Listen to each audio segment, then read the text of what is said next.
नमस्कार मैत्रिणींनो, कसे आहात? मजेत ना? माझी रेसिपीमध्ये आज मी बनवणार आहे पाणीपुरी. पाणीपुरीचा बेत आहे माझा. हे 3 बटाटे आहेत, मी स्वच्छ पाण्याने धुवून घेते कारण हे बटाटे मी भाजी बनवणार आहे. कुकरमध्ये हे बटाटे उकडायला ठेवते आणि हे कसे मस्त आरामात बसलेत बघा हे तिन्ही, कारण छोट्या कुकरमध्ये. माझं हे छोटं कुकर आहे. तुम्ही बऱ्याच वेळेस माझी रेसिपीमध्ये हे कुकर बघितलेलं आहे.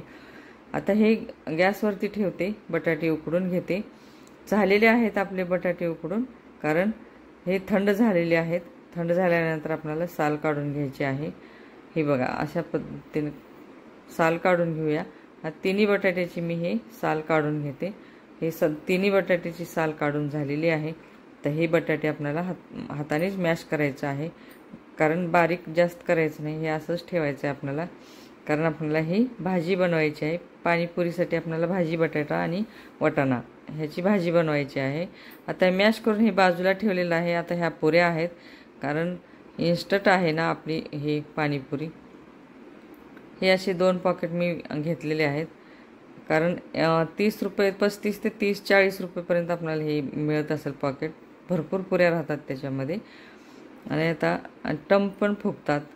तर हे पाणीपुरीसाठी मला बुंदी लागणार होती. 4 चमचे बेसन घेतलेलं आहे एका वाटीमध्ये आणि थोडंसं चवीपुरतं मीठ टाकलं आणि थोडंसं पाणी घालून फेटून घेतलेलं आहे. गॅसवरती कढई ठेवलेली आहे, तेल ओतून घेतलेलं आहे. तेल गरम झालेलं आहे. आता ह्या छोटा झारा आपला भाजीचा आहे, त्यामध्ये चमच्याभर पीठ टाकलेलं आहे आणि त्याच्यानं बुंदी मी गाळते, कारण आपल्याला हे पाणीपुरीसाठी बुंदी लागणार आहे. जास्त काही नाही, थोडंसं लागणार होतं, म्हणून मग हे अशा पद्धतीनं बनवलं. तर हे झालेली आहे. आता आपली बुंदी बाजूला काढून ठेवूया. त्याच तेलामध्ये आपल्याला पुरी तळायची आहे. त्या मस्तपैकी कशा छान पुऱ्या तळतात बघा, कारण तेल माझं कडक तापलेलं होतं. आता ह्या खूप छान तळतात, टम फुगून येतात आता ह्या पुऱ्या. आणि एवढी छोटी दिसायला तर एवढी दिसती, पण पुरी खूप मोठी होती. आता हे पटापट आपल्याला ह्या पुऱ्या तळून घ्यायच्या आहेत, कारण असं ठेल्यावरती आपल्याला नाही हे होणार ना, पोट भरणार नाही. म्हणून मग ह्या पद्धतीनं मी इन्स्टंट असो किंवा घरी बनवून पण, ह्याच्यानंतर मी घरी स्वतः तिखट पाणी, गोड पाणी, सगळं खट्टा मिठा पाणी हे घरी बनवून आणि घरीच पुऱ्या पण बनवून आणि तुम्हाला सोबत शेअर करेन मी पाणीपुरी. त्यामुळं आता हे ह्या पद्धतीनं दाखवते. तर हे बघा ह्या कशा मस्त पुऱ्या फुगतात, टम फुगतात. आणि ह्या पुऱ्या आपल्या झालेल्या आहेत बघा, किती छान आणि भरपूर पण राहतात आणि घरी केल्याने भरपूर खायला मिळतं. कशा लुणगुळ राहिले तर पुऱ्या खाली बघा.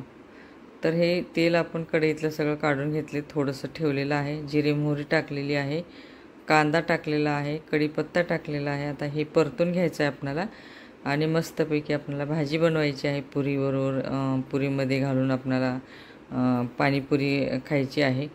कांदा परतलेला आहे, हळद पावडर टाकलेली आहे चवीपुरती. आता मीठ घालून घेते आणि वाटाणा टाकून घ्यायचा आहे. मग चवीपुरती मीठ टाकायचं आहे, परतून घ्यायचं आहे थोडंसं आणि मध्ये वाटाणा टाकायचा. वाटाणा मी उकडून घेतलेला आहे आणि हे बघा खूप छान मस्त स्मूथली झालेला आहे वाटाणा पण, आणि लगेच मॅश फुलाला. तर हे झालेलं आहे. आता बटाटा मॅश केलेला घालून घ्यायचा आपल्याला. तिखट नाही घालणार, लेकरं आमची पाणीपुरी खायची असते, त्यामुळं मी तिखट नाही घालणार. कारण बरेच वेळेस मी तुमच्यासोबत शेअर केलेलं आहे की मी लेकरांना पण तिखट खात नाहीत, म्हणून आम्ही तिखट खातो, पण आम्ही सपक खाऊ त्यांच्यासोबत, पण लेकरांना तिखट नाही खात, त्यामुळं मग मी सपक करते.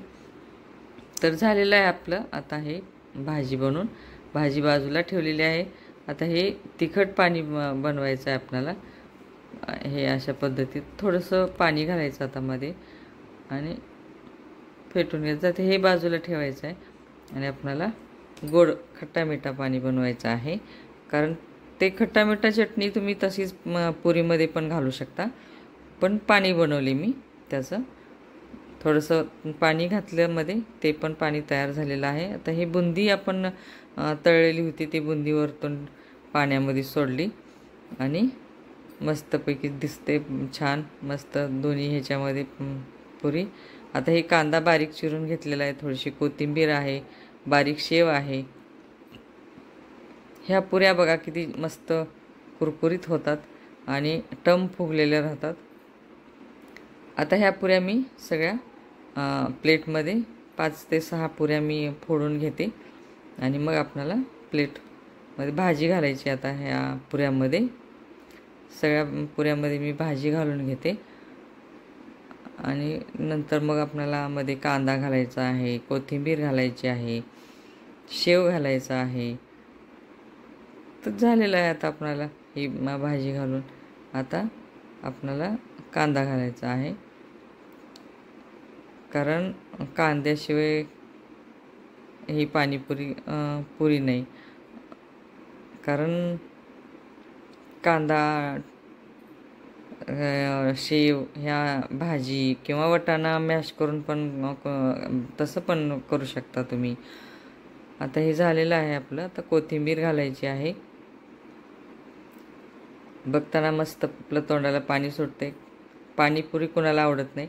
शेअर करा, सबस्क्राईब करा, सबस्क्राईब करायला विसरू नका.